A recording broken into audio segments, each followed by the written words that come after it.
Hello friends, ഇന്ന് ഞാൻ tuna fish എങ്ങനെയാണ് ഉണ്ടാക്കുന്നത്, വളരെ എളുപ്പത്തിൽ ഉണ്ടാക്കുന്നതെന്നൊന്ന് കാണിച്ചു തരാം കേട്ടോ. അപ്പോൾ ഇത് മോന് കുറേ നാളായി പറയുന്നത് ഒരു ടിന്നിൻ ട്യൂണ ഫിഷിൻ്റെത് വാങ്ങണം, നമുക്കൊന്ന് ടേസ്റ്റ് നോക്കണം എന്നൊക്കെ പറഞ്ഞിട്ട്. അപ്പോൾ കഴിഞ്ഞ ദിവസം നെസ്റ്റോയിൽ പോയപ്പോൾ വാങ്ങിച്ചതാണ് കേട്ടോ. അപ്പോൾ തുറന്നപ്പോൾ അങ്ങനെ ഒരു ഓയിൽ ഉണ്ടാവും അതിൻ്റെ അകത്ത്. പിന്നെ അത് ഒഴിവാക്കിയിട്ട് ഒരു ഫോർക്ക് വെച്ചിട്ട് ഞാനിങ്ങനെ പൊടിച്ചെടുത്തതാണ്.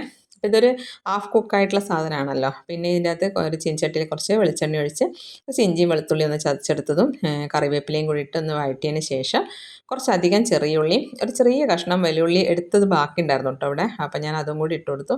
കൂടുതൽ ചെറിയ ഉള്ളി തന്നെയാണ് കേട്ടോ എടുത്തിട്ടുള്ളത്. അപ്പോൾ അതും കൂടി ഇട്ട് നന്നായിട്ട് മൂപ്പിച്ചെടുത്തതാണ്. പിന്നെ ഞാൻ ഒരു പച്ചമുളക് ഇടുന്നുണ്ട്. പിന്നെ ഇത് എനിക്ക് ഇഷ്ടപ്പെട്ടിട്ടില്ല കേട്ടോ. അന്നത്തെ എനിക്ക് തോന്നുന്നു നമ്മൾ നല്ല ഫ്രഷ് ആയിട്ടുള്ള മീൻ കൂട്ടുന്നതുകൊണ്ടായിരിക്കണം തോന്നുന്നു എനിക്കത് അങ്ങനെ കഴിക്കണമെന്നേ തോന്നിയിട്ടില്ല. അപ്പോൾ അതുകൊണ്ട് മോന് മാത്രമല്ലേ വേണ്ടൂ. പിന്നെ ആവശ്യത്തിന് ഉപ്പും കൂടി, ഒരുപാട് ഉപ്പ് ഇടണ്ട, ആ മീനിന് ഉപ്പുണ്ടാവുമെന്ന് കേട്ടിട്ടുണ്ട്. അപ്പോൾ അതുകൊണ്ട് ഞാൻ കൂടുതൽ ഇട്ടിട്ടില്ല. പിന്നെ വേണേൽ നോക്കിയിട്ട് എടുക്കാമെന്ന് വിചാരിച്ചിട്ട് പിന്നെ ഒരു പച്ചമുളക് ഇട്ടിട്ട് നന്നായിട്ട് വഴണ്ടതിന് ശേഷം കുറച്ച് മഞ്ഞൾപ്പൊടി, കുറച്ച് മുളക് പൊടിയാണ് കേട്ടോ ഇട്ടിട്ടുള്ളത്. പിന്നെ അതും പച്ചമണം മാറുന്നവരെ വഴറ്റിയെടുത്തിട്ടുണ്ട്. അതിന് ശേഷം നമ്മൾ ഈ ഫിഷ് അതിൻ്റെ അകത്തേക്ക് ചേർത്ത് കൊടുക്കുകയാണ് കേട്ടോ ചെയ്യുന്നത്. അപ്പോൾ ഇതെനിക്ക് തോന്നുന്നു പുറം രാജ്യങ്ങളിലൊക്കെയാണെന്ന് തോന്നുന്നുണ്ട് ഇത് കൂടുതൽ ഉപയോഗിക്കുന്നത്. നമ്മളിവിടെ ഈ നാട്ടിലൊന്നും നമുക്ക് എന്താ വെച്ചാൽ നല്ല മീനൊക്കെ കിട്ടുന്നതിനെ കൊണ്ട് തന്നെ അങ്ങനെ. പക്ഷേ ഇപ്പോൾ പിന്നെ സൂപ്പർ മാർക്കറ്റൊക്കെ വന്നപ്പോൾ ആളുകൾ ഇങ്ങനത്തെ ടിൻ ഫുഡും അങ്ങനത്തെ ഒക്കെ ഉപയോഗിച്ച് തുടങ്ങിയില്ലേ. എന്തായാലും എനിക്ക് അതിനോട് അത്ര താല്പര്യമില്ല കേട്ടോ. പിന്നെ മോൻ പറഞ്ഞു നല്ല ടേസ്റ്റ് ഉണ്ടായിരുന്നു എന്ന് പറഞ്ഞ് കഴിച്ചപ്പോൾ.